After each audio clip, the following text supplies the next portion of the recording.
I'm going to tell you about 7 different archetypes of intuitives and how you become a clear channel, which is all the type of intuitive we want to be. Just as a disclaimer, I am not always the clear channel as an intuitive. I share information and sometimes it comes from my ego who wants to prove a point. And so I'm going to talk about the 6 different ego archetypes and then the 7th of being that clear channel at the end. And the first archetype I'm going to talk about, and this is fortunately a pretty rare archetype, but it does exist among sensitive, is the abusive archetype. That's the sensitive who really goes out of their way to drain left brain people, and they feel that they're better than they are. They charge an excessive amount of money and try to give as little as possible in return.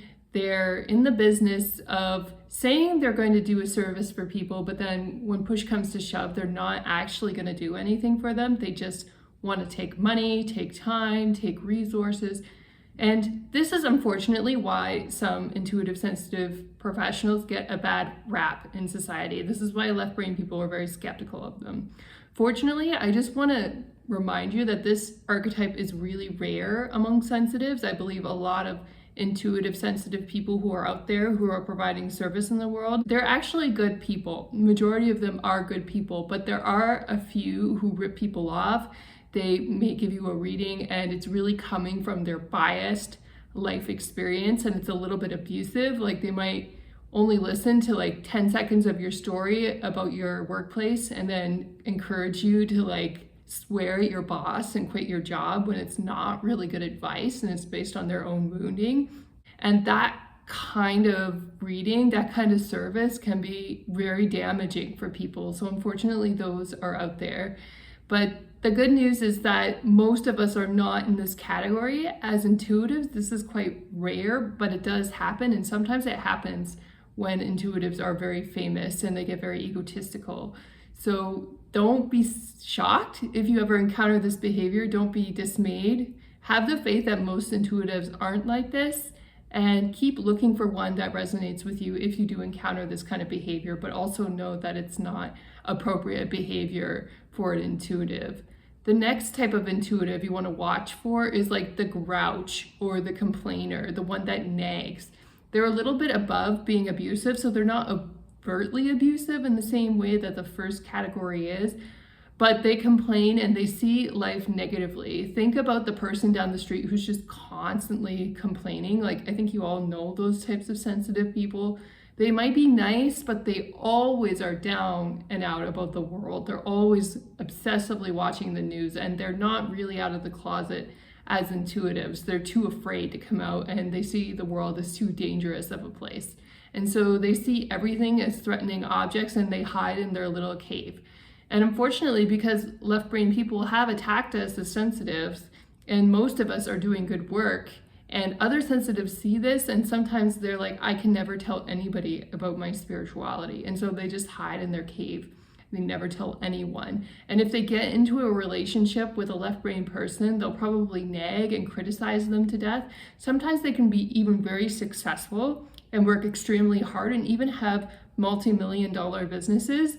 But the problem is like everyone else takes a backseat and they're extremely hard on everyone in their family who doesn't sleep the same way that they do, who doesn't prioritize their business in the same way they do.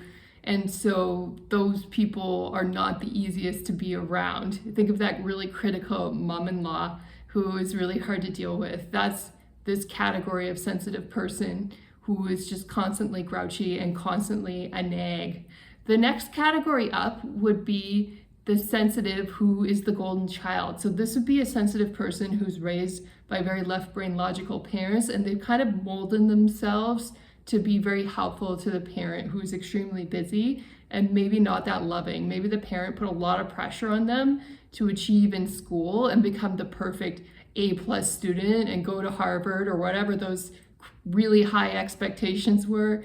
And the sensitive felt that they had no choice but to comply and become that person. And then they realize when they become a lawyer later and they graduate from Harvard that maybe they don't really like attacking people in court, and they're wondering, what did I waste my life for? This kind of intuitive has a really hard time coming out of the closet as well, because they've invested so much into being the golden child for their parents. It's like they spent so much on a medical degree, or they spent so much on a law degree. It's like, how could they ever come out and talk about their spirituality when that would sabotage all of their work in the workplace? But unfortunately, that kind of life leaves you trapped as an intuitive. And there are little bite-sized steps that you can take in between. If you don't want to completely come out, but you do want to follow your passion, maybe there's different practices of medicine and law to look into that help you manifest those qualities and be your authentic self. But it's extremely hard when you're raised the golden child to kind of break out of that, because you're just molded into being that successful person that your parents idealize you to be from a logical perspective from such a young age, that it's so hard to change. And so it's not an easy position to be in as an intuitive. And there are many intuitive people like that who are really scared to talk about their spirituality online, because the stakes are just too high because of the degrees that they have collected and the professions they've chosen to take up. The next type of intuitive is the pick-me kind of intuitive. They're more open to being out there as a spiritual teacher, but they're also not quite ready to take ownership of their gifts and their skills. They're still really relying on another teacher and apprenticing with somebody else, and they're looking to get some kind of certification or some kind of approval from someone else before they go and begin their own business.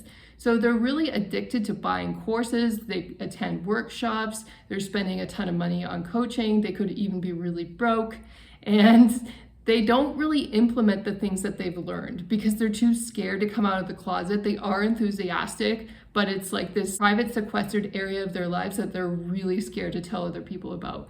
And the complicated thing about this archetype is when you are becoming an intuitive, at some point you do need to spend money. You do need to study from someone to become really good at giving guidance to other people. You need feedback. You can't do it all by yourself. And so to some extent, you do need classes, you do need to study, you do need mentorship, absolutely. But there are some people who get so addicted to the classes and so addicted to the mentorship that they never come around and become their own teacher. They never come around and start their own business because they're still waiting for someone to say it's okay, and they don't feel that they have permission really to go out there in public, when really it's yourself that has to give you permission to go out in public and talk about the things that you want to talk about as an intuitive. The next archetype that I'm going to talk about is the team player. And the team player is a good place to be. This is the intuitive. They're not the highest level yet where they're the clear channel, but they're in a pretty good place. They're in a solid community of other intuitives. They're a great support person. They're helping their peers out to become more successful. They believe in their dreams. They're supporting each other. They're giving each other encouragement and saying things are going to be okay when the other intuitive is very upset and crying because maybe one of their family members or their pets are sick. It's a good archetype to be as an intuitive. Having said that, you're still a bit reliant on the collective to validate you as an intuitive. And we do need that community to evaluate us as intuitives, but there's a difference between participating in a community and still feeling independent enough to put yourself out there on your own without the support of your community. And then there are those intuitives who are a bit addicted to their community. Maybe they're really scared to go out in the real world and talk to other logically minded people because they don't trust them based on life experience, and they'd rather stay sequestered in their own little corner, in their own little community. And it's okay, but if you were comparing it to the religion of Buddhism, there's this concept in Buddhism called being an arhat, where you know the wisdom of Buddhism, but you don't teach it, so that you help elevate others. And if you don't do that, you're not quite fully living your potential as an intuitive. And then there's the top level of being a clear channel, where you're out there, you're spreading the word, you're teaching your lessons to others, and they are studying with you. They are really paying attention to your lessons. And there are some nuances and some parts in between. Sometimes we do teach from our ego if we're not careful as intuitives and we're not teaching from our true inner wisdom. It's like lions, tigers, bears, oh my, and be careful of left brain people. And we kind of got to watch. While we do want to pay attention to the details of how left brain people show up in the world, we also don't want to objectify them and be terrified of them. We just want to understand enough to meet their needs and take good care of them if they're in our lives, but we also don't want to be afraid because they're so different from us. Those kinds of lessons allow you to be a good teacher and differentiate between your ego teaching something and versus you're clearly channeling something from the universe where you're giving back and you're actually offering something of value, something that's truly wise for other people to consume.